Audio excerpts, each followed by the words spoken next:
Welcome to the third of our webinar series for our the ICE colleagues, looking at how we're going to organise ourselves in the COVID-19 world. We've got four speakers this evening. Our topic is assessment and assurance of learning in this new world. Our four speakers are Professor Jonathan Powles, who's the Pro-Vice Chancellor Academic Innovation at the University of New England. UNE is a pioneer in distance education in Australia, and Jonathan will talk about some of his experiences at the highest level there. David Hayes, Managing Director of Modernista, is an old colleague of mine from my days at William Anglis. And David worked closely with me on developing some really interesting techniques to capture evidence of students' work. Dr. Mieke Witzel from the School of Business and Tourism at Southern Cross University is a colleague who has worked with me on the academic standards, the Threshold Learning Outcomes project. And our last speaker, Julia Caldecott, a colleague also from the School of Business and Tourism, who is also the Work Integrated Learning Coordinator within the School of Business at Southern Cross University, who will be our final speaker. So without further ado, may I hand over to Jonathan, please. Thank you, Paul. It's a pleasure to be here. Don't apologise at all for the scruffy look. I managed to attend a UNE senior executive meeting in my pyjamas this week, so I think I've notched that one up.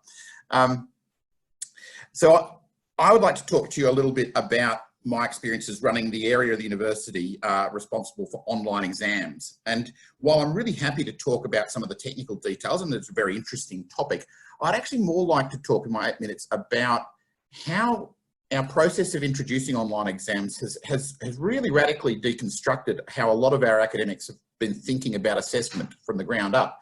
It's been really interesting that, you know, I've been in the teaching and learning pedagogy business for 20 years, and more than any other single instrument, this introduction of online exams has actually challenged people's thinking around assessment. So I want to talk a little bit about that.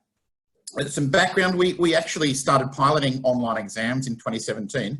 UNE has something like 80% of our students studying fully online, so it was a natural thing for us to do to move that final piece of assessment into the online space. Up until 2017, all UNE students, when they had an exam as part of their summative assessment, would travel to an examination centre all over the country, in fact all over the world, and sit the exam in the traditional way, which was a sort of a bit of a downer on their the flexibility that had driven them into or tempted them into online education in the first place, to be able to study conveniently in the, you know, on their iPad wherever they were, then suddenly have to go to an exam centre. So we introduced online exams in 2017 in a pilot fashion, and really the popularity ramped up and up. Just a quick snapshot of how it works is that the students will log on to a third-party service that we use. We use a company called ProctorU, which is based in Birmingham, Alabama, but has proctoring centres scattered all over the world. So that's where they have human beings who will literally eyeball the students as they complete an assessment via their webcams. There's all sorts of protocols that the students go through. They have to show the whole room. They have to, they are observed for the entirety of the exam, and there's a bit of AI on their machines that make sure they don't do things like Google the answers and so on. And I'll go into those details later if you like. Students in the main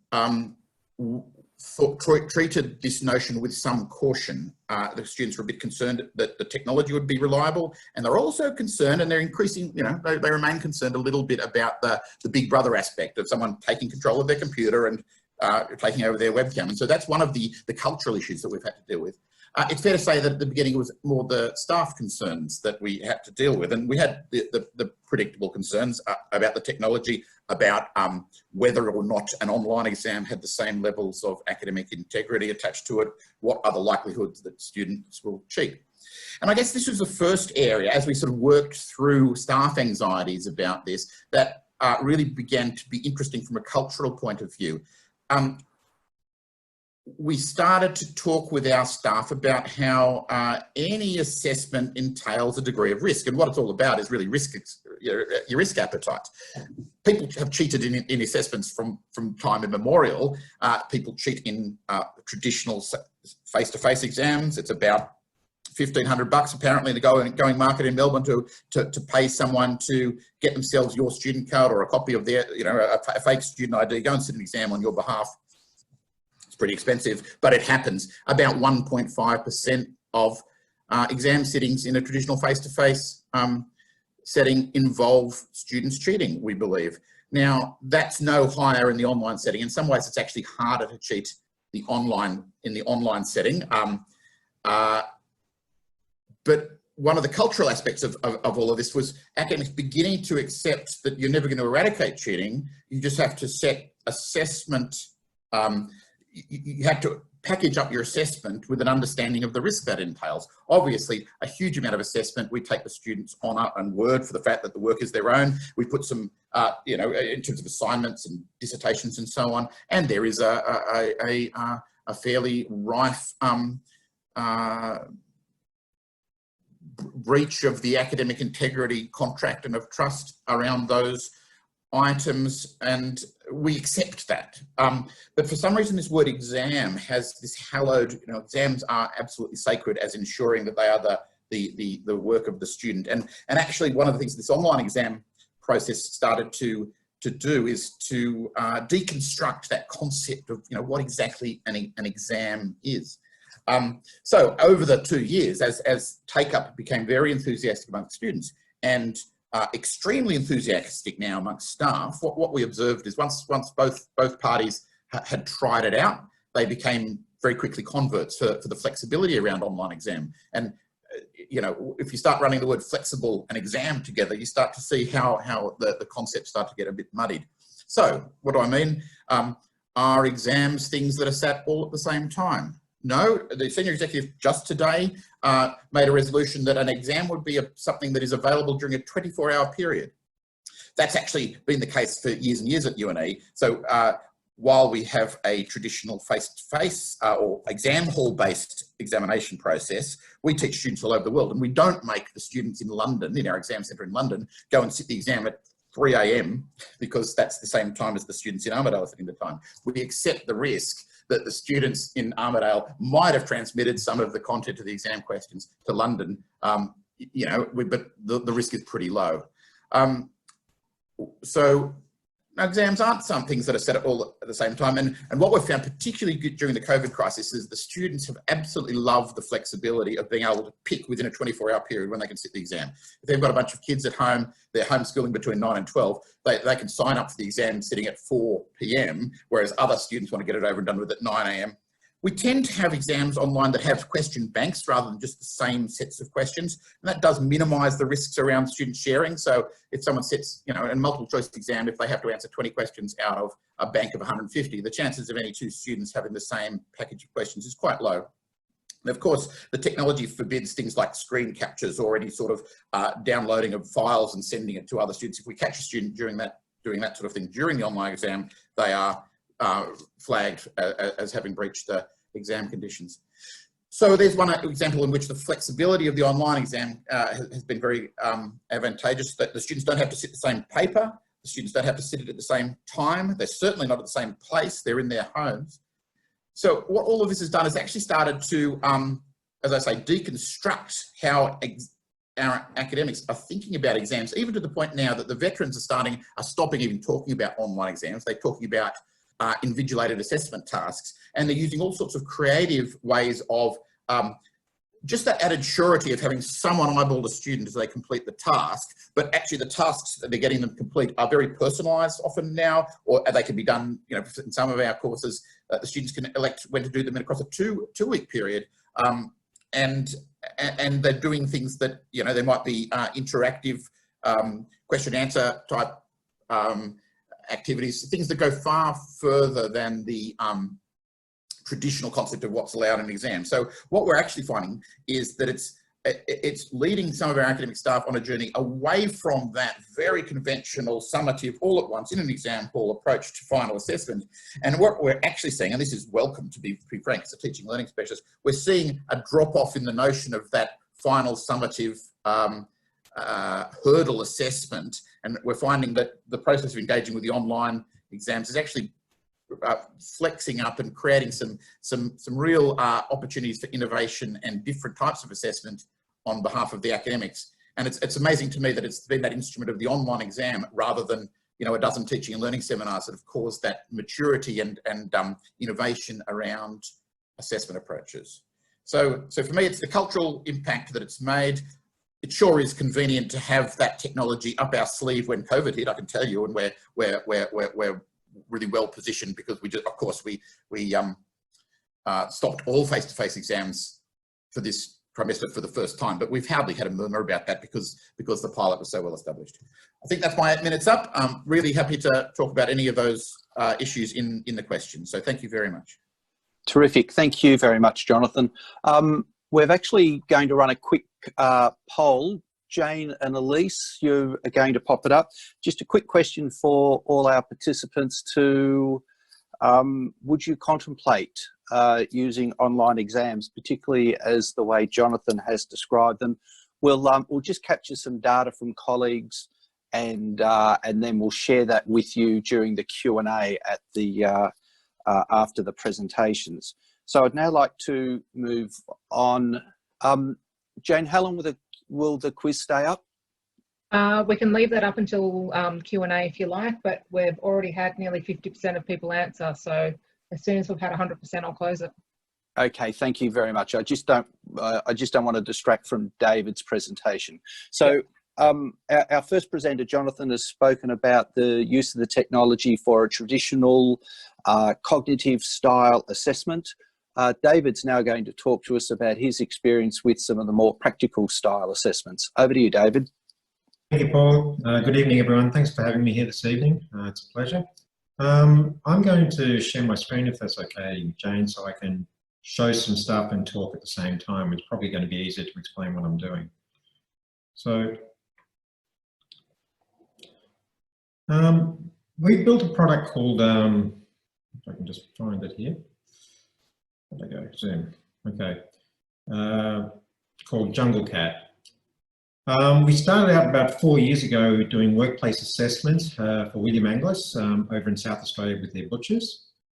And we started using software to be able to use in situ for a workplace trainer using an iPad or an iPhone or something of that nature. Over the course of the last 6 to 8 months, that's only been via a trainer and assessor using it. So what we've tried to do is then integrate it using a student directly into it. So we believe that students will have some sort of mobile device in their pocket that downloading an app that would then be able to add assessment to it and then upload that for a teacher to review, especially from a workplace context and certainly from a remote context. The feedback that we've had is someone goes into that butcher shop out in Mildura somewhere and they're going to assess them for sausages that day, but they've made sausages 2 days before. So the timing of the assessment was left very much to what actually happened when they got on site. So what I'm going to do very quickly is I'm going to show you how to build a new assessment. And what I've done is I've taken one from a, and I'll just cut and paste it, just given now that we've only got 8 minutes. I'm talking about an assessment which is Petty Fours, and I'm going to add a new assessment.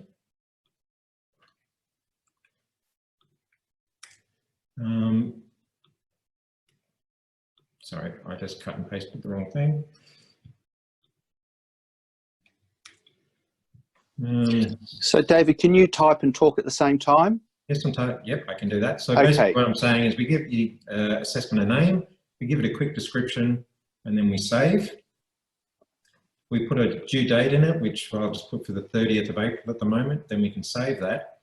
And the task that we want to do, we want to actually capture the following tasks. So we want to calculate, so I'm just going to enter a couple in here just for the sake of the moment.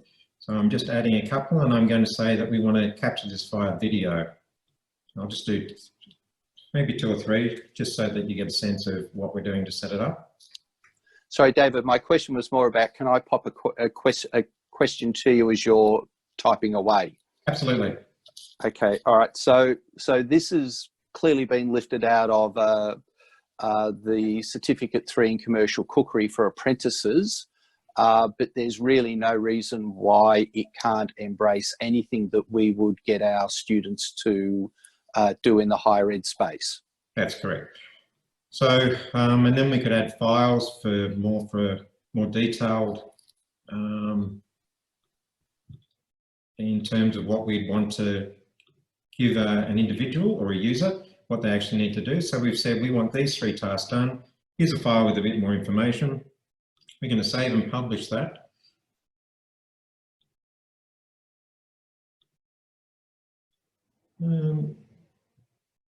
Hopefully it'll save and publish, save and exit. And we've got one there that's sitting there ready to go. So then what I'm going to do is I'm just going to stop sharing, and I'm going to go down to share on my iPhone.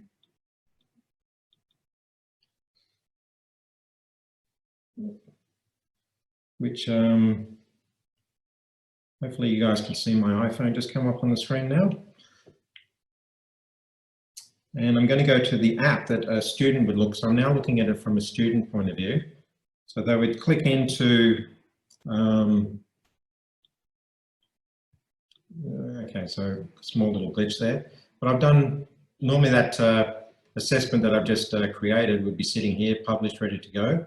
But in the meantime, I've done another one here that I could then see on my iPhone, which would be the refresher, washing hands. So basically at the top, I've given some instructions about what the student needs to do and all the actual tasks that they need to do. For the sake of today, I could add a file by taking a video.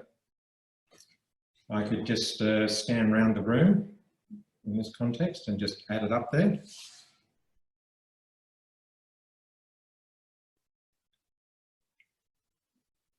Hopefully you can see that.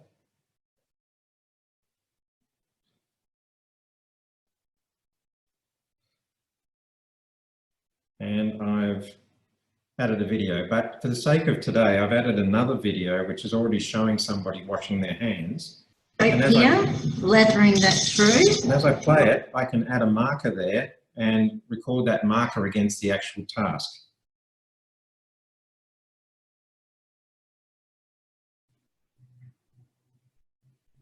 Always technology. So, and as I continue to go through, I could stop it up to the and add another marker and so forth, and apply that to all the criteria that needs to be done. So when that's finished, I want to go back into there and I want to go, I've got those files down there, and I could then submit the assessment up.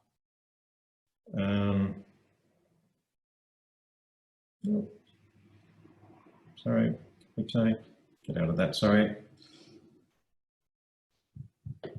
And basically once that's done, I could then submit that assessment, go into here, and that's why it didn't work. Okay, sorry, my bad. One thing I didn't do was when I submitted that for the assessments is I needed to add the students, so I do apologize.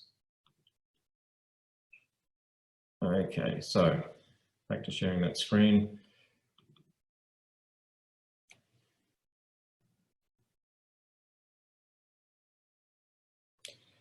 See my Mac.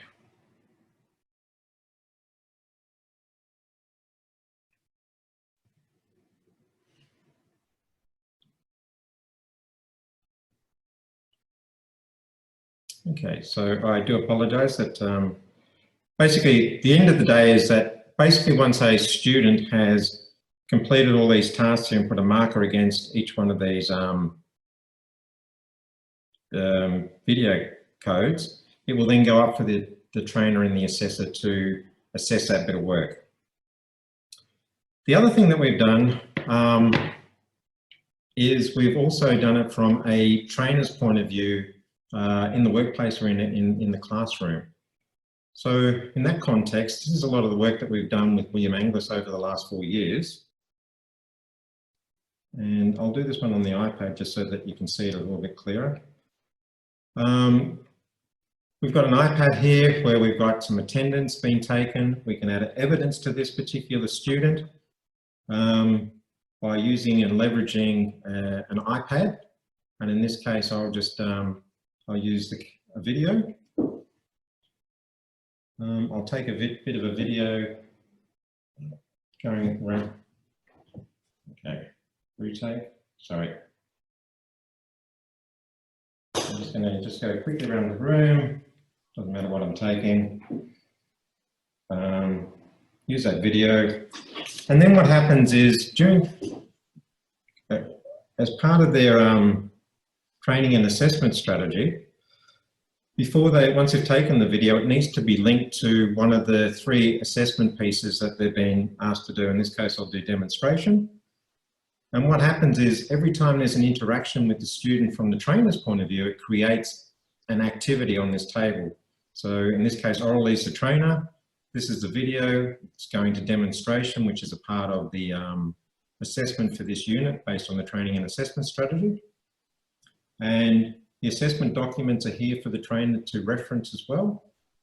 And then when somebody wants to view that evidence, they can just go in here and see it. And there's a video sitting there ready to go.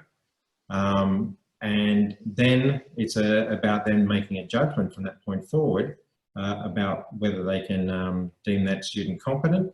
However, there's no outcome that can be put against it because they haven't met all the assessment criteria for that particular unit of competence.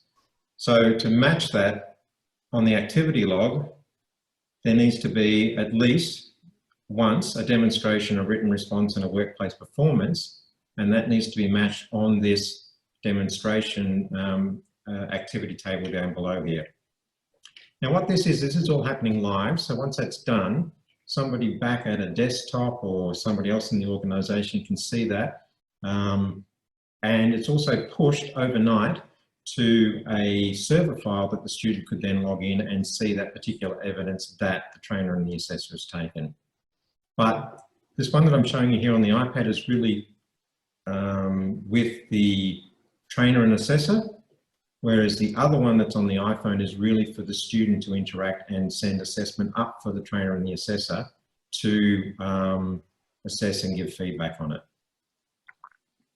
And I hope that, I think that might be close to my 8 minutes, so I do apologise for the technology snafus there, but hopefully you'll get a sense, and I'd be happy to answer any questions anybody has about it.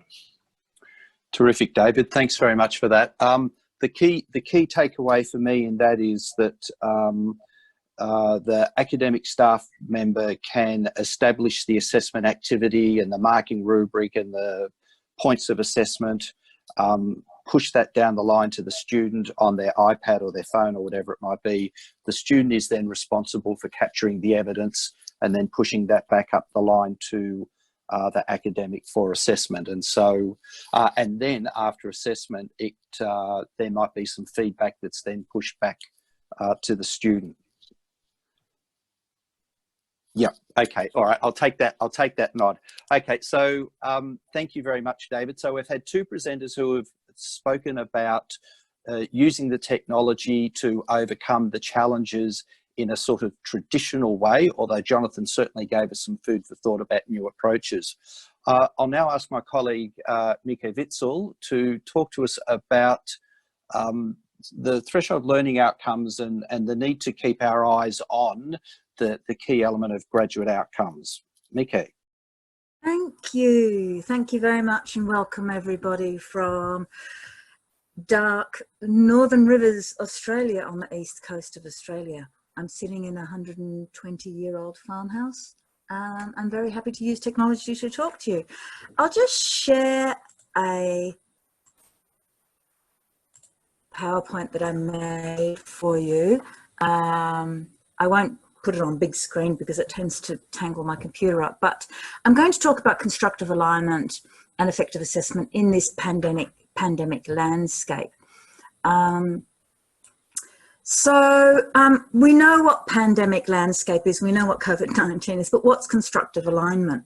So constructive alignment is the framework of your degree, of your course, whatever it is, in which it's built in such a way that it is oriented towards the successful outcomes for students.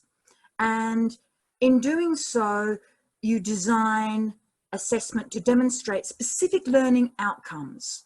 And that means designing the learning for success and assessment. So you see that the outcomes influence the assessment, influences the learnings. You can kind of think of it this way as well. And we use the acronyms course learning outcomes or intended learning outcomes. For tourism, hospitality, events management, we've actually got the standards that Paul was talking about. But those course learning outcomes influence the unit learning outcomes, your subject learning outcomes, and they in turn influence the assessments for which you would, ideally have rubrics. The assessments can be assignments or tests or exams, and so they go on. You can see it, sort of look at it like this as a kind of a nested series of goals and aims for your students. The thing is, what happens though is that we have external influences on our courses. So for example, if you have, you might have an accounting course, which, the chartered accountants have accreditation requirements, any sorts of accreditation requirements. Within some courses, you have national standards. For tourism, hospitality and events management in Australia, we have our own tourism, hospitality and events management standards, which are ratified by the Australian Business Deans Association. And then we get this sort of stuff happening. All of a sudden, whoops, boom, all our well-laid plans, oh no, everything changes. So our exam centres close, classrooms close, libraries close, students lose jobs, and everything gets turned topsy-turvy. What are we going to do about it? In all of this, what's really important is not to lose track of your basics. Now, I'll make sure that Jane gets these slides and makes them available for you, because a lot of these are hyperlinked. So I've hyperlinked these to this picture's hyperlinked here. So for tourism, hospitality and events management here in Australia, I don't know where you all are. I know that some of you are at Singapore because I've seen Detlef. We have nationally agreed upon and clearly articulated threshold learning outcomes for tourism, hospitality and events higher education. Now, when you get this slide, that will take you to the website that you wish to have here. And that resource there will be handy for you. I'm not sure you can actually see the link. Jane, can you switch camera on and put your thumbs up if you can see the website? Because I can't see the chat. Jane. I'm not sure. Okay, I'll go back to this. So these are our standards. Could you see it, Jane? Sorry, I didn't realise I hadn't unclipped my video. No, I couldn't see it. We can only see the slide. Okay, I'll go back to sharing that. I'll stop that share. This is why and I will share that one. So here for tourism, hospitality and events higher education in Australia, we have these standards. So like I said, in this PowerPoint, I've got a few hyperlinks for you to play around with if you wish.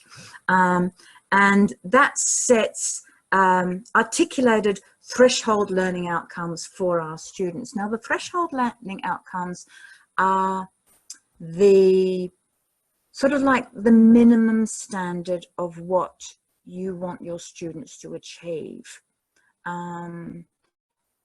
Your institution may like to have much higher standards than that.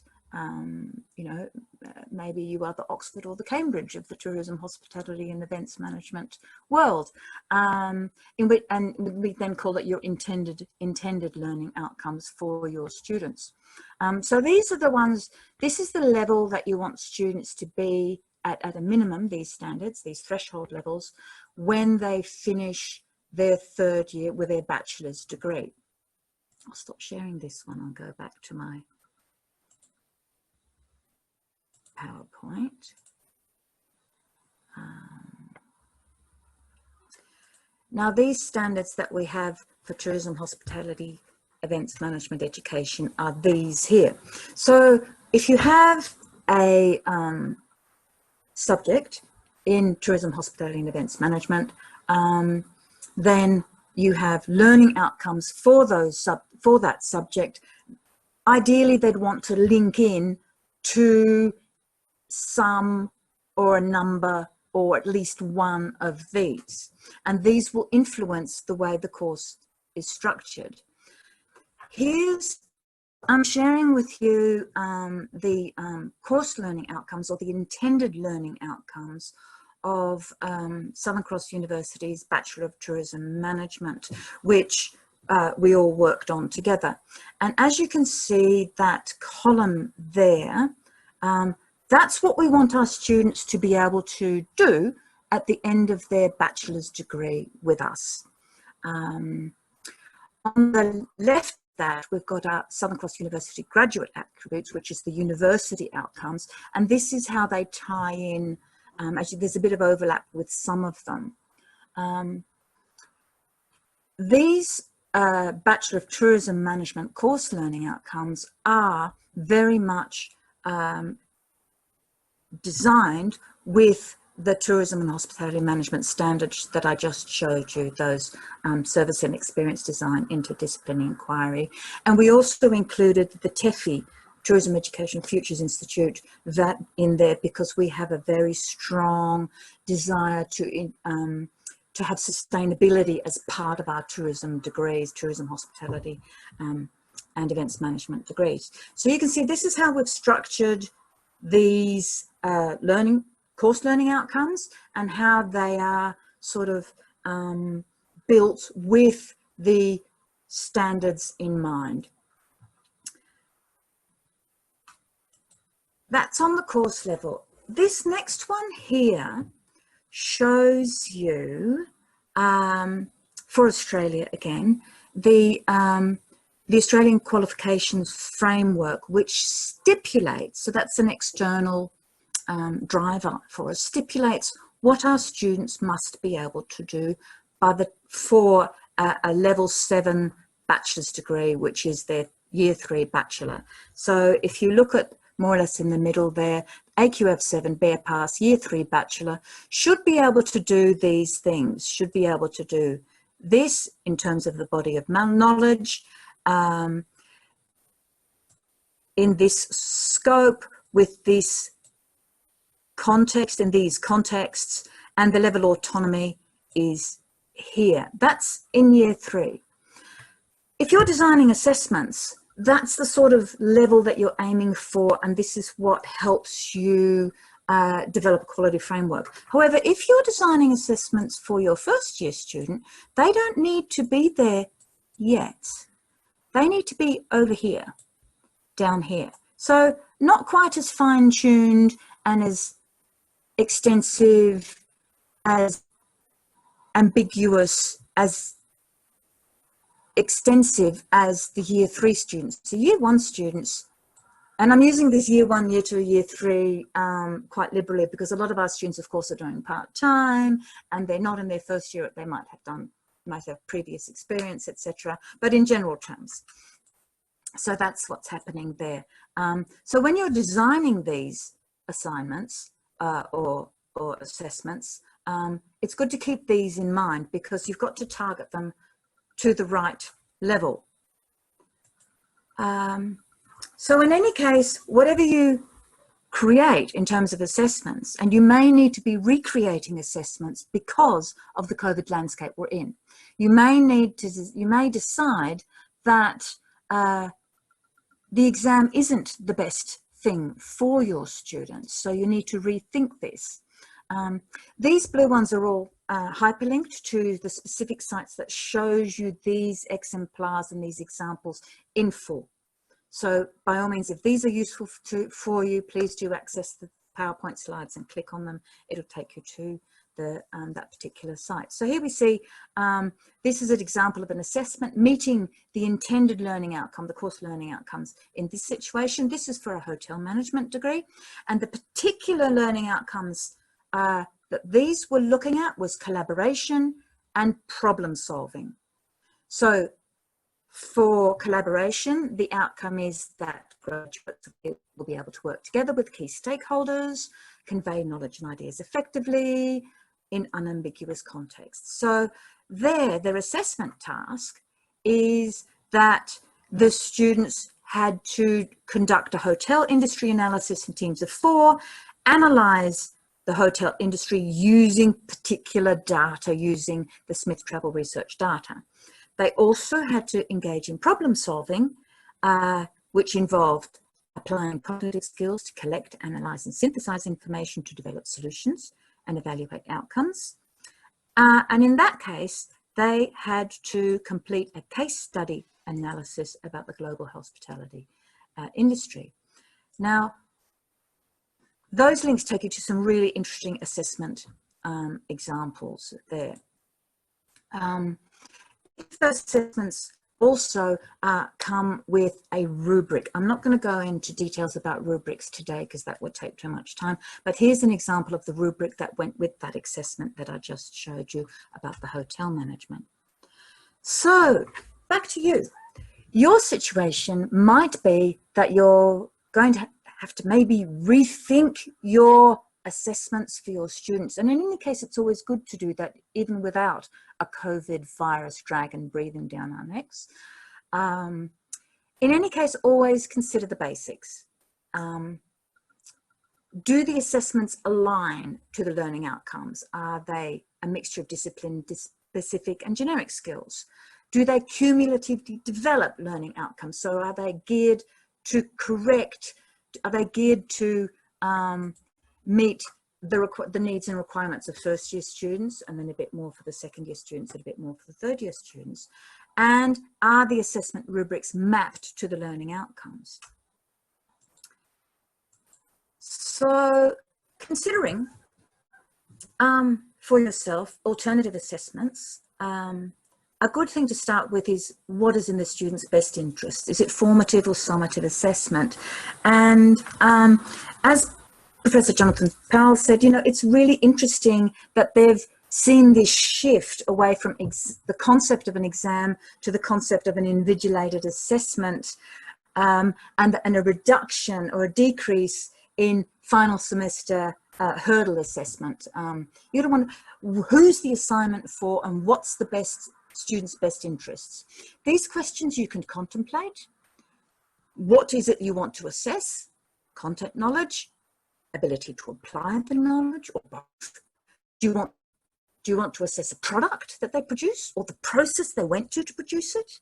Do you want to assess any of these peripheral things like writing or speaking or creativity?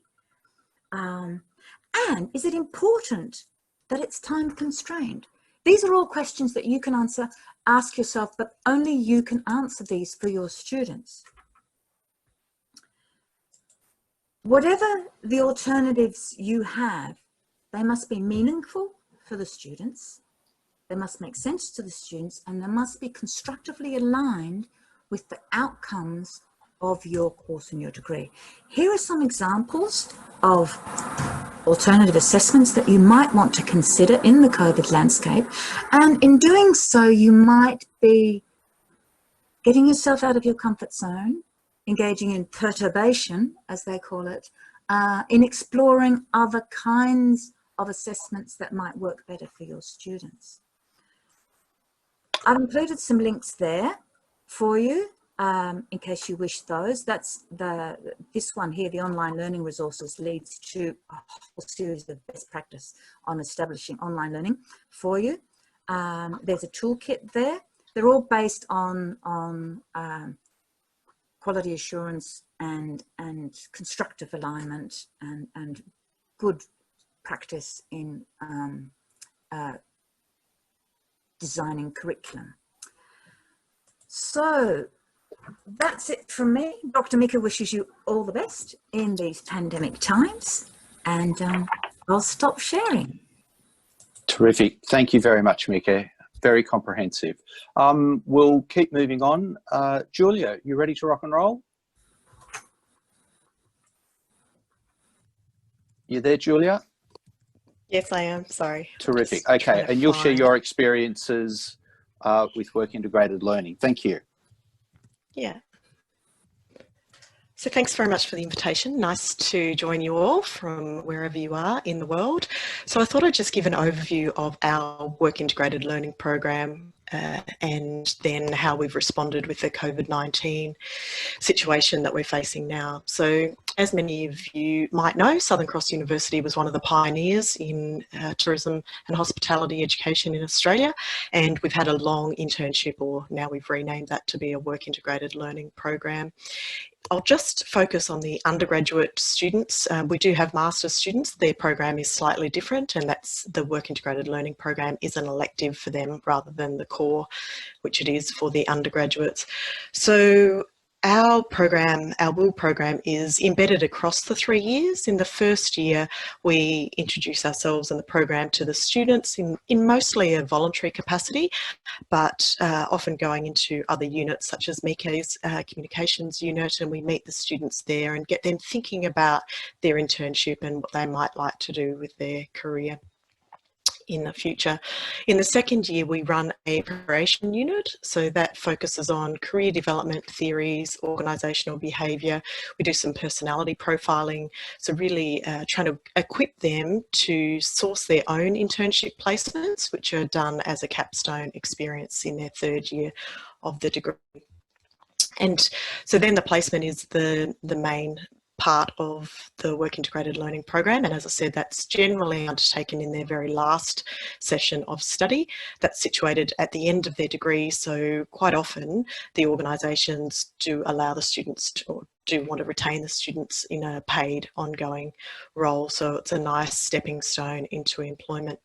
So back in 2015, like many tourism programs, or many schools of tourism, hospitality and events, we merged with the School of Business.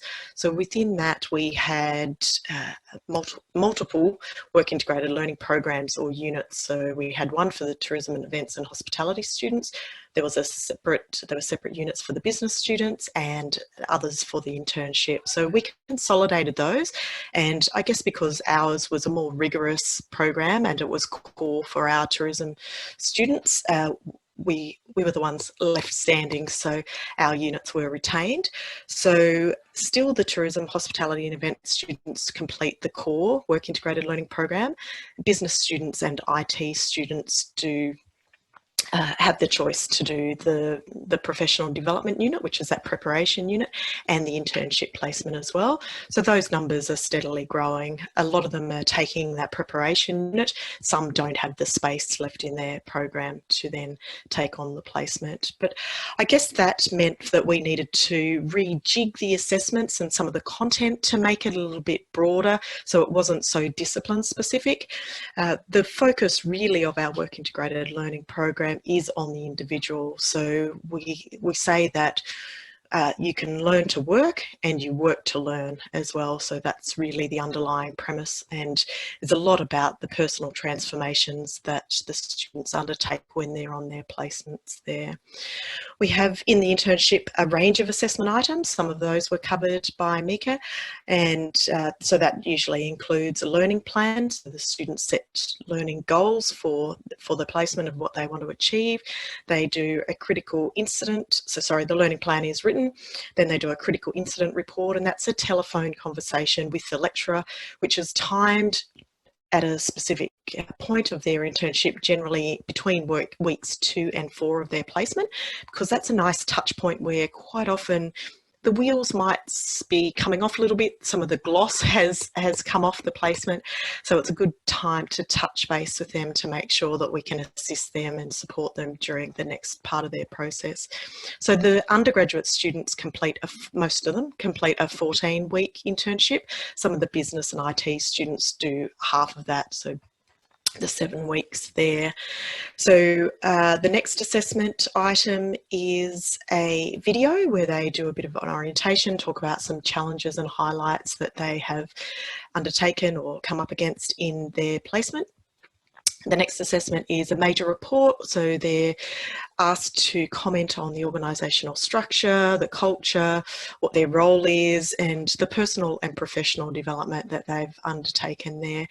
And another assessment is a discussion board posting where they talk about management qualities that they believe are important for their given discipline and whether those have been absent or present in their placements. And the final assessment item, which isn't completed by the students, is a supervisor evaluation, and that's quite common in work integrated learning. So the industry supervisor gives an evaluation on the student's performance on a range of different criteria there. So we do try to vary the assessments. We do have a large national cohort. Some of their written skills are not as good as domestic students, so we're trying to level that playing field a little bit and rely on some other assessment items as well. So obviously the COVID-19 has been pretty dramatic for tourism and hospitality organisations, and most of our students have lost their placements. So they had commenced their placements in February, and then came the restrictions. So many of those have lost their placements, and we needed to come up with some alternatives to allow them to complete in this current session, because most of them are doing it as their final unit, their final session of study. So they're wanting to graduate in June. So for those, some students were able to negotiate some additional or some alternative duties, such as some of the hospitality-based students were able to do some takeaway sales and things like that, and others were able to do some projects from home. So they've been able to stay in their placement. For those that weren't able to stay in their placement, we've organised a project-based placement, if you like, or a project that they're going to work in small teams, and that's going to be offered, or we're partnering with a company called Practera. So they haven't started that yet. I'm looking forward to seeing how that goes. That will be 2 weeks, but again, it allows the students to complete in this current session. They'll continue to do their assessment items because they did all have some experience that they can use as their assessment item or to refer to in their assessment items. And then this Practera will then give them some additional material to work with, I guess, for their assessments. And they're looking at some of those same skills that we're looking to assess in their capstone internships, such as collaboration, problem solving, negotiation, communication. So yeah, looking forward to seeing how that goes. So the COVID-19 response is looking pretty bad for session 2, and we've just made the decision that we won't be offering our internship units, because the placement-based internship units, given respect actually for organisations, it would be in bad taste for us to go and bother them when so many of them are in perilous situations and a lot of them have lost their own positions. So we're not going to offer the positions, we're not going to offer the internship units, but what we are going to offer is a community engagement project-based unit, which already exists in the university. So it was just a matter of identifying whether that advanced unit would suit our requirements, which it does. So some of those learning outcomes and graduate attributes match up pretty well. So students will have the option to defer their internship until session 3. So we have three sessions in our calendar, or they can take this substitute unit, which again will allow them to demonstrate those skills that we're looking for in the work integrated learning program. So, troubling times for all of us. At the end of this, there will be great opportunities, I'm sure, for tourism, hospitality and events students, and for the business and the IT students as well. But it's been pretty trying for those students who have lost placements. And as I said, we've got a lot of international students who now find themselves out of internship placements, and some of those were paid, and they've definitely got some financial considerations as well. So that's probably about my 8 minutes. I'll hand back to you, Paul. Terrific. Thanks very much, Julia. Now we'll roll into Q&A shortly, but before we do, Jane, are we good to run our second poll?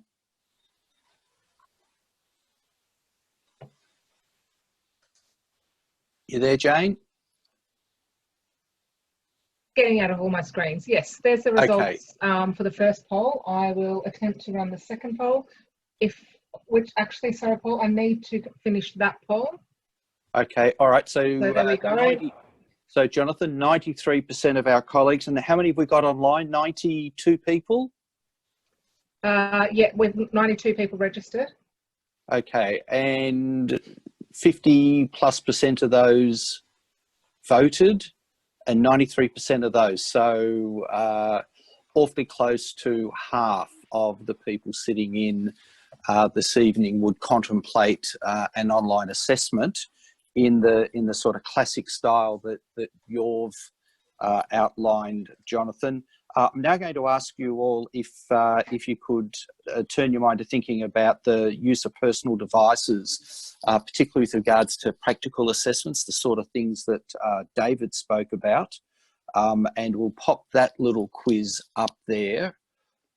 And we'll leave that up for a couple of moments, but I just want to see if we can bring some of our thinking together. So certainly Jonathan's experience has forced many of his colleagues to think about the real purpose of assessments and the role of the exam.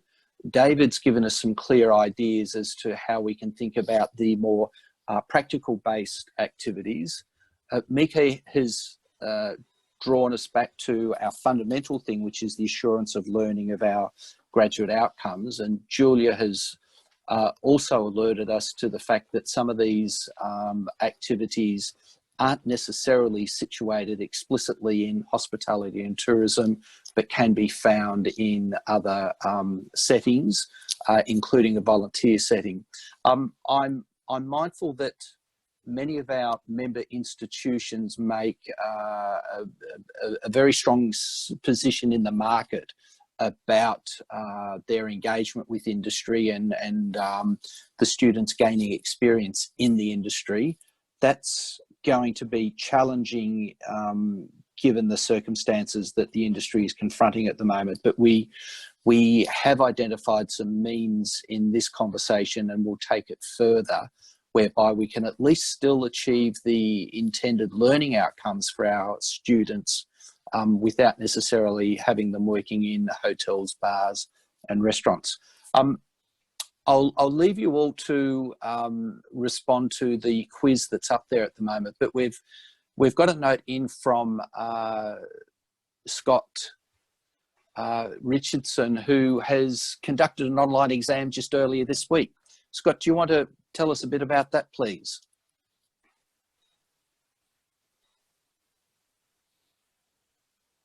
Jane, how do we get Scott to the table? Jane, you're muted.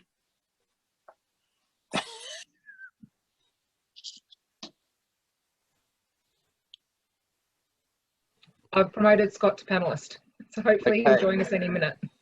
All right, you there, Scott? Yeah, hi, Paul. So just quick background, where are you at the moment, Scott? So it's Emirates Academy of Hospitality Management in Dubai in the UAE.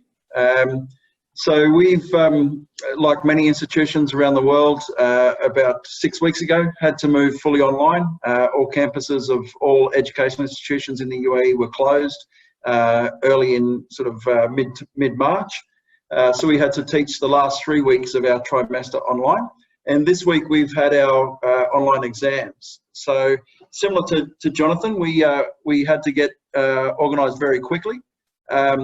My son currently studies online with an Australian university from Dubai, and his institution also uses ProctorU. So that's the mechanism that we chose for the online exams. Didn't go down too well with the students. I had a petition from about 100 students that said they didn't want to do the online exams. Basically, my response was, unfortunately, given the current situation, you don't have a choice. The government here, the Ministry of Education here, has been quite good in supporting institutions. So they have actually stated that any student that doesn't want to do an online exam using a proctored service has the right to drop the course with no academic penalty. So that option was given to students. Of course, no one takes that because they want to get the courses finished. Overall, it's been a fairly positive experience. Usual issues. We opened a practice exam over the weekend, last weekend, to allow students to log in, test their computers, test their systems, make sure everything's working before going into their exam, to try to relieve some of the anxiety. Overall, probably 90 to 95% of students were able to access the exams with no issues, do the exams, finish them, submit, no problems. The 5% that had problems were those students that didn't bother to do the practice over the weekend. So our IT team has been working furiously 24/7 pretty much this week, just to make sure that all the students are able to access the exams. But overall, it's been a fairly positive experience. I've been talking to students, they were quite happy with the experience. There was a lot of anxiety beforehand, but overall, I think it's worked well. As Jonathan mentioned, a lot of faculty were saying, well, what about this? What about that? What if a student cheats?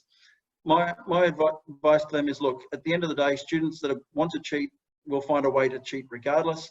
And the same students are probably, buying assignments and other things anyway. So at the end of the day, they'll come unstuck when they graduate and they don't have the skills that they need to get a job. So at the end of the day, my estimate is that, 95%, as Jonathan mentioned, of our students will do the right thing. The 4 or 5% that may not, well, that's, we do what we can. The system itself was very useful. We used the AI system, not the one where they had an actual person watching the exams. And that gives us a series of reports afterwards that you state that at 1 hour and 26 minutes of the exam, this student did something. And you can then go back and review the video to see whether you think there's been a breach or things there. So overall, it's been a positive experience. We will be teaching online again next trimester, which starts in 2 weeks. So we'll be doing this again in July. So we've learned some lessons this time, but overall, it was a very positive experience. Thanks for that, Scott. Now, you've used, you mentioned ProctorU, which is the same as what Jonathan has used. We won't get into the nitty gritty of it, but Jonathan, I've got a recording of a webinar that Jennifer Lawrence from your organisation did with Matthew Hillier. And so for those of our colleagues who are online at the moment, if you're particularly interested in the work that UNE did in the mechanics of conducting this, including practice exams and all of that, there'll be a link to that webinar made available, and Jane will step us through that at the end of our session. So, Jane, you're going to take us there straight up, are you? If you want me to quickly do it now, I can. I thought because you raised it, I could quickly do that. Yes, please. Yep.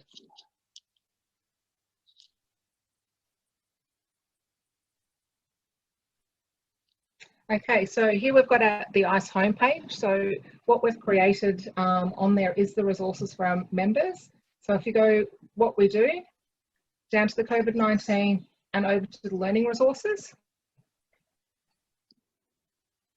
On this page, we'll have all of the recordings of our previous webinars, and then useful resources. You don't actually have to scroll through because we're going to be creating this in depth, so there'll end up being quite a lot of articles there, but you can simply click on the topic up here. For the one that Craig's actually talking about, it's implementing remotely invigilated online exams to scale. If you click on that, it will take you out to all of the resources Craig has just mentioned. So if you want me to run that through, you will send you the link to that page again. Please just email me, jane@theice.org, the-ice.org, and I can send that directly to you, but it's all available on the ICE website under the resources there. Terrific. Thanks, Jane. I'm not sure if sorry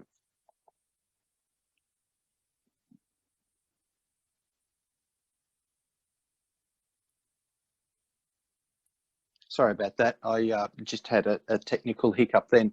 Okay, so we've got a couple of questions, and I'll start off with, if I can address this first one to you, Mika. Which is the best criteria to assess students' learning and an individual achievement for the course objectives? Run it past me again, Paul. Okay, what is the best criteria to assess a student's learning and individual achievement due to course objectives? So that's been typed in fairly quickly, and I think the question is there a specific criteria or approach that lends itself to the particular objectives of the learning outcomes? All right, I think that's going to be different for each school or institution, because in keeping with the assurance of learning, that depends very much on what those intended learning outcomes are.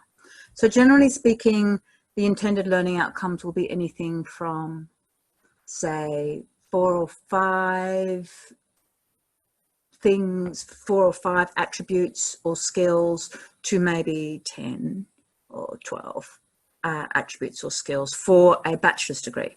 And for the other degrees, it could be more. So to find out to test this, to figure out what this student can or can't do to meet these criteria, it would be to choose which of those learning outcomes are most pertinent to that particular subject. So say I'm going to take a communication subject because that's a subject that I teach, and I would then sort of look at the learning outcomes, the course learning outcomes that pertain to communication and pertain to working together and pertain to collaboration, because communication is a lot about collaboration. And then from that you devise the questions that you feel that the student ought to be able to answer and ought to be able to display in order to function successfully in the world once they've finished this subject. And I think from there you'll get a good idea. I think it's about putting yourself in the shoes of the student, and in the context of the world that we live in now, which is changing rapidly. I hope that answers the question a little bit. It depends also very much on the type of assignment. Sure, it does. It does. Thank you. Just a quick note, everybody. Jonathan Powell's had to leave us. He says, good night, everybody, and thanks for having me.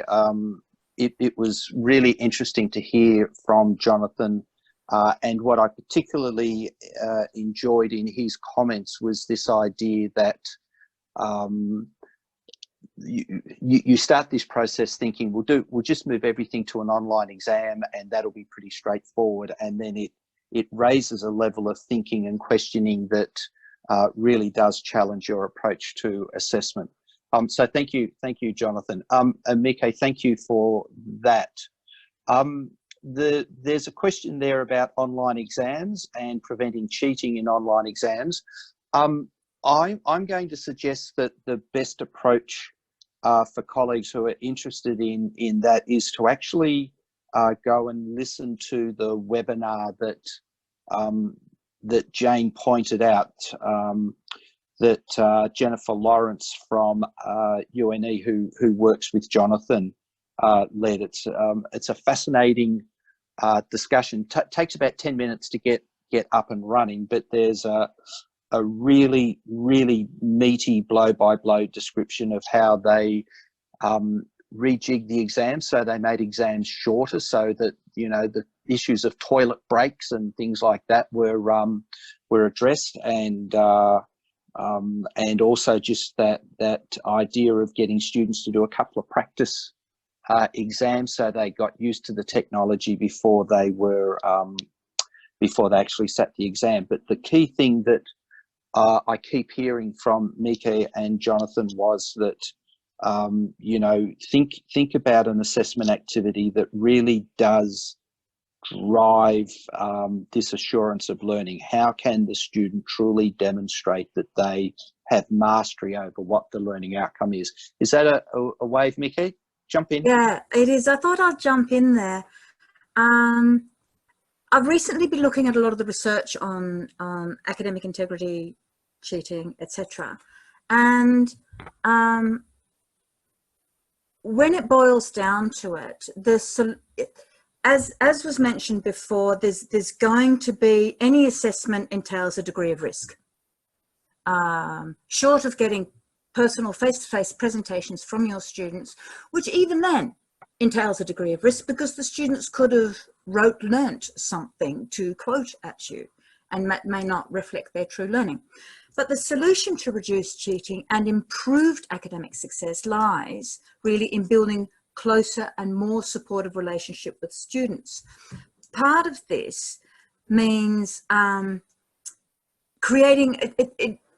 need to create opportunities to ensure the students understand the assessment requirements and expectations and feel that they are valid for the student themselves. If they don't feel that they're going to get anything out of it, then they're more likely to cheat. There's various ways of doing that. You could show and discuss high distinction exemplars so the students can see what good work looks like. You could consider asking students to submit drafts and provide comment. I know, workload issues. And even so, a lot of our cohort, even if you do all that, I know that a lot of our cohorts are going to be challenging. Many of us work with a lot of non-English speaking background students or students entirely online, and it's very hard to create that relationship. But even so, even if you do everything, you unpack, you deconstruct, you practice, you model, and all that, it's still, you know, students sometimes report that other students buy assignments because it's all too overwhelming. And that's where this whole thing lies in. If things become overwhelming for students, that's when you increase the risk. And that's why this constructive alignment is so important, where you scaffold things in such a way that they're not completely overwhelmed and scared, so that they build confidence and competence in becoming the professionals of the future. And I think that's a key thing, helping them build competence and confidence as professionals of the future. Yeah, I'll stop. Terrific. Thank you. We've got a couple of questions about the online situation. It's unfortunate that that Jonathan's not here, but Scott, can I rope you back in to answer a couple of quick questions, particularly about moving students from perhaps a pen and paper assessment to a typing assessment, and whether you had to adjust the length of the exam for that. And the second part is marking. What sort of thinking has gone into the way teachers and academic staff mark the work and provide feedback? So there's a bit of a double banger in there, if I can ask you for your thoughts on that. Yeah, sure. Look, obviously we had to do this very quickly, so we didn't have time really to prepare students too well for it, and they didn't have too much choice. So it was something that we looked at when we're designing the exams. Obviously, with an online exam, if you have, particularly for first year courses, things like that, if you have multiple choice questions, they're marked automatically by the system. So that saves the faculty a bit of marking time, because the results will come up instantly as soon as the student is finished. As far as marking essay or sort of case study type questions, it's just the same marking that would go with a paper base, but instead of marking it online, students, you're actually, instead of marking it on an exam paper, you're marking it online. The feedback to students, usually from exams, is available only to those students that want it and come and seek that anyway. So the lecturers are still able to print off the exams and print off their comments and provide those to students. So realistically, there's not really any difference from the feedback side that a student would normally have access to. And as I said, it can save a little bit of time if you are able to use multiple choice questions in your exam. Terrific. Thank you. Thank you for that. I don't suppose you've had an opportunity to look at any of the results from the exam earlier this week to see whether the students are doing better or worse in an online environment? So obviously the exam, so we had, I think, 12 exams. The last one was this morning. So we marked pretty quickly and turn that around. So we've got exam board next week. So when we get to exam board, I'll certainly be trying to look at and try to analyse the results that students have got.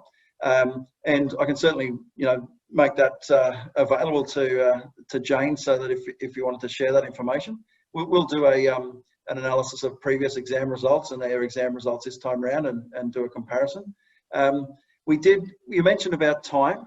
One of the issues we couldn't, in the time frame we had, that we couldn't get our heads around was how to provide the synchronous 10-minute reading time where they could ask questions to a lecturer that we normally have available to students. So we didn't have that, but we did increase each exam. Instead of 2 hours, we allowed 2.5 hours per exam. And that was twofold. One, to give the students a little bit more confidence that they've got a little bit more time. And two, if there was issues logging in and things at the start of the exam, students would still have ample time to be able to finish those exams. So it seems to work fine. And as I said, once we've got exam board next week, I'll certainly be able to share those findings with the ICE. Terrific. Thank you. Thank you very much. Jane, have we got any results from our second quiz? I'll share those now.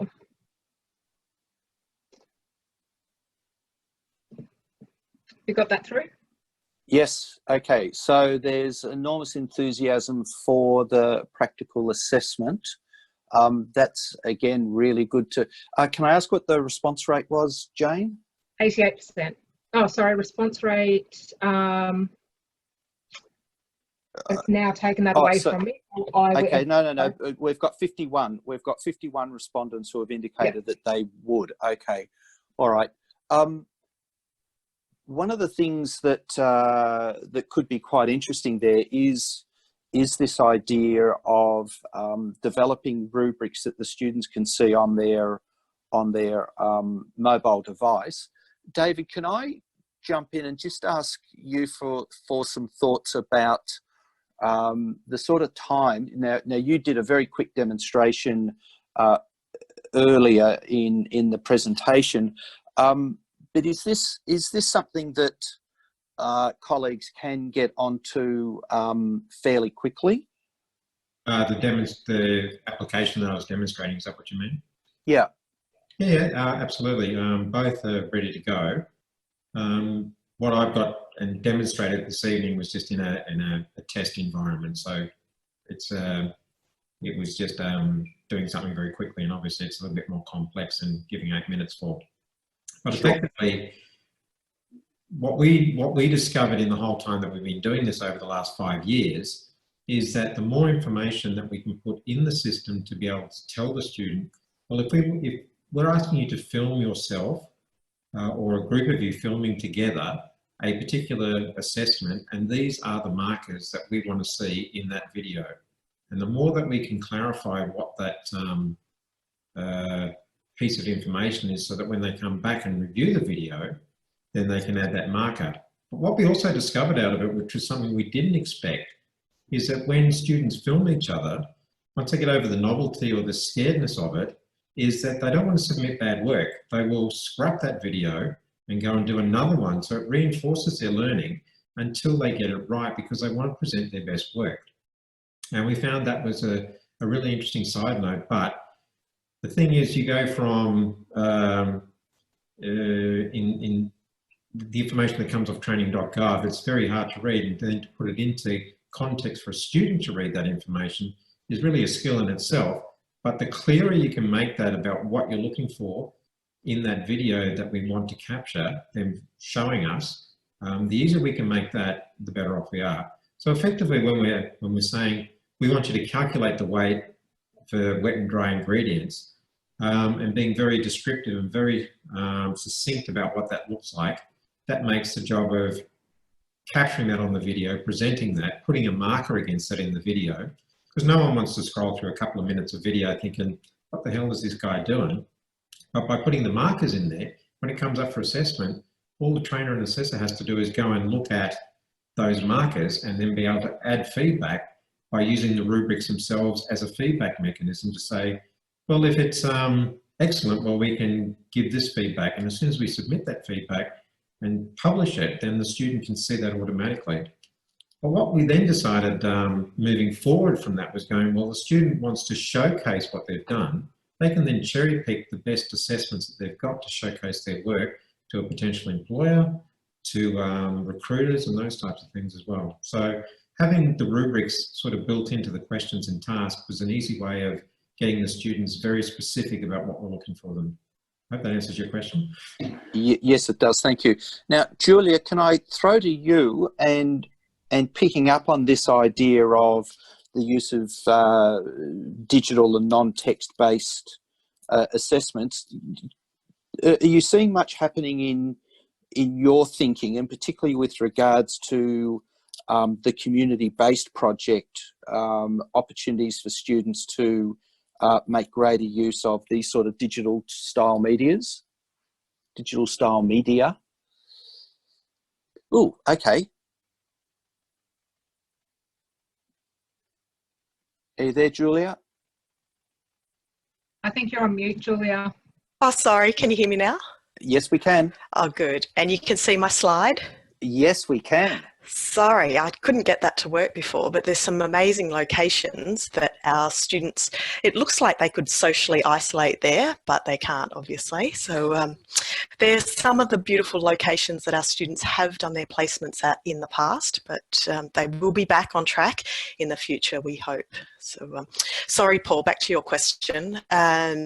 So using the range of different assessments that we do, I think is relaxing for students, and you get the best out of the students rather than just relying on exams or written reports and things like that. So as David was saying about the video, so we use a video presentation that the students need to do, and we pitch it to them because they're often very nervous about doing video presentations, but we pitch it to them as if you're doing a presentation to a class, but you get the chance to edit it and cut it and slice it however many ways you like and practice. And like David said, that's reinforcing their learning as well and improving their communication skills and their presentation skills as well.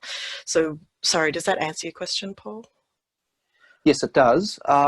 Any other examples? I mean, I'm not suggesting that students in a volunteer situation or a community project situation running around doing selfies or filming themselves doing things, but you know, just that raft of opportunities, particularly that personal devices give students the opportunity to capture stuff almost in real time, quite intimate and instantaneous stuff. Yeah. Sorry, carry on, jump in. It presents some challenges actually, because a lot of our students go into hotels to do their placements, and we're constantly saying to the students, you need to put your phone away. You can't use your phone when you're on your placement. So outside of their work placement hours, then they can use their devices for their assessments. But yeah, interested to see what David's use for the technology was. And obviously if they've got clearance from their industry supervisor, then that's fine. But yeah, it's a bit of a catch-22. But, you know, I think by introducing those assessments, the students have gained a lot of skills that are not really discipline specific, but they've got those presentation skills and communication skills and video editing skills. I was actually surprised. I thought the millennials had all of these great, were very tech savvy, but they haven't been. We've actually had to educate them on how to do a lot of video editing, and that's hopefully will be of benefit to their future careers as well. Yeah, I've found with the technology that the simpler you can make it for somebody to use, the more adoptive they'll take it up. And the more complex or the more hoops that you've got to jump through, then they just won't do it. It just gets too complex for them. So the one thing that I always think, if I have to type it again, or I have to redo that step again, get rid of that, go back to the start and just eliminate it, so that we only have them doing one or maybe two things to get that information back to us. And if we go with that as a premise, then it works really well. And we're also finding that one of the things that we did discover, most of the classwork that we saw, they've got a 3.5-hour exam, a practical exam. And generally speaking, they've got somewhere upwards of about 71 tasks they have to complete in an exam to make a couple of dishes. And there's 16 students in a class and there's one teacher. So that equates to 71 times 16, which is 1,136. So effectively, they've got about 18, the teacher has only got 18 seconds to view that person completing that skill. And that's assuming that that skill's done at the same time, right across all those 16 students. And that's already just on a piece of paper with a tick. So by seeing the video evidence and being able to review it in that context makes a big difference to be able to do that. And also with moderation, we're seeing that if I gave that video to somebody else, would they come to the same conclusion as an assessor? If I was assessing that, do I come to the same conclusion about that student's competency? Okay, thanks for that, David. And that's, again, part of this whole process that this transition that we're having to confront is also forcing us to think deeply about these things. Now, Mika, you just popped up a little note about rubrics. Can I ask you to grab the screen and just step our colleagues through Ruby Star, please? Yeah, certainly. All right, so I'll share my screen. Ruby Star, share. Okay, so rubrics are really good for providing equitable feedback to all students, particularly when it comes to assignments that have been created online.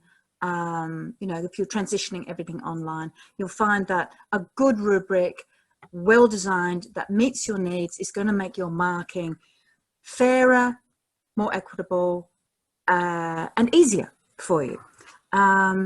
So Ruby will help you find a rubric. So say, let's go, I haven't touched a search, rubric titles, search. My computer's going to be a little bit slow. It's still searching. So here we have a number of rubrics that other people have made. So here's a collaborative work skills, hospitality, cooking project. Now, this is not to say that these are fabulous rubrics, but they get you thinking. And then because you can compare and contrast, you go, yeah, I like the way that it's done that one, and I like the way that person's done that one. So I've never seen this one from Mr. Heathers, but let's have a look at that. And you can see this rubric that this person has made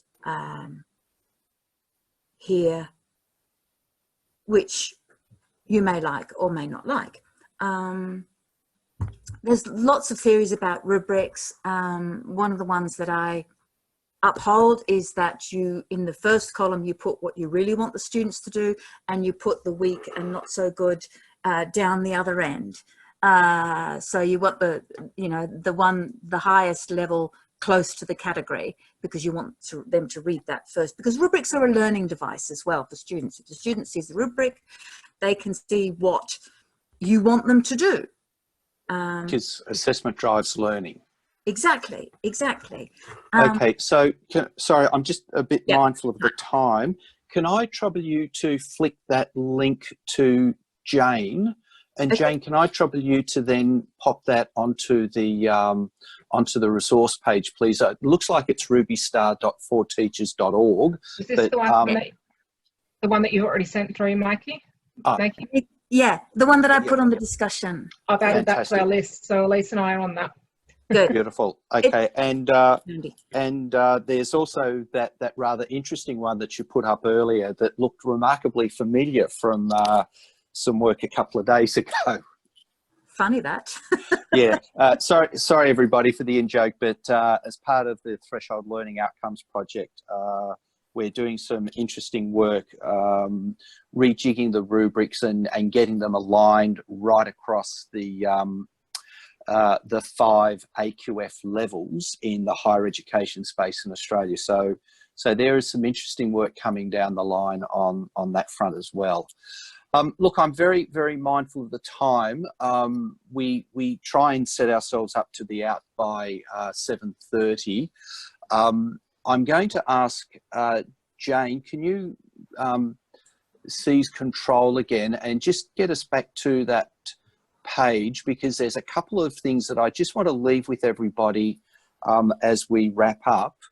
I found some links about what's going on in the United States, and at sort of, you know, middle level institutions like Harvard, they've basically turned to their students and said, you know, you think you're going to be a leader of society into the future. Well, the world's confronting a major crisis at the moment. Get out there and lead. And so their idea of workplace training has been moved across to sort of service learning. Other institutions have got their students taking over volunteer responsibilities from elderly people who now have to be very careful about their health and their exposure. So MIT has got students driving Meals on Wheels. There's a TAFE over in the west of Australia where their students are working as volunteers in the kitchens of a hospital to try and maintain some skill development for the students. Great learning experience for them. And that picks up Julia's comments that, you know, the experience just doesn't have to be 5-star hotels, but it is as much about using the work situation to learn about themselves. And there's also some resources there provided by the Australian government around how to prepare yourself for working in this environment. So there's like a 30-minute video on how to properly maintain personal hygiene and how to maintain safe working distances when you're working with colleagues in these situations. So there's a lot of really interesting stuff going on there. I'm not saying that everybody will be able to send all their students off to do voluntary work, but there's certainly some interesting examples. And so I'll invite you all in your own time to go out there and have a look at those resources that are being curated by Jane and Elise. Okay, at 7:29 Melbourne time, or more pointedly, an hour and a half into our session, unless we've got any burning issues, and I'm not seeing anything flashing up on the screen, I'd like to thank our presenters, Professor Jonathan Knowles from the University, Powell's, I should say, from the University of New England, who's had to leave us. David Hayes, thank you very much. Great to see you, David. My colleague Mika Wetzel. Mika, great to see you again. Thank you. And Julia, great presentation. Thank you very much for sharing your thoughts, particularly in the way you're approaching work integrated learning in these very uncertain times. Jane, Elise and Craig, my colleagues from the ICE, thank you very much for making all this happen. And Jane in particular, for pressing all the buttons and making stuff just bob up on the screen. It's just fantastic. Thank you. To my colleagues on the board of the ICE, thank you very much for your support. And to the, what are we 71? I think we're at 92 people at one stage we had online. So to all of you, thank you very much for taking time out to listen to what we're talking about. Please send us some feedback. The next session is same time next week, where we've got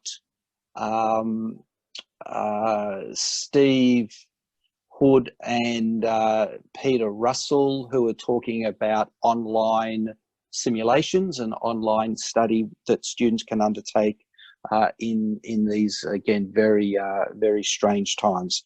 So on that note, I'll thank you all very much for participating and wish you a good evening, good afternoon, or good morning. Okay, thanks everybody. Bye-bye. Thank you.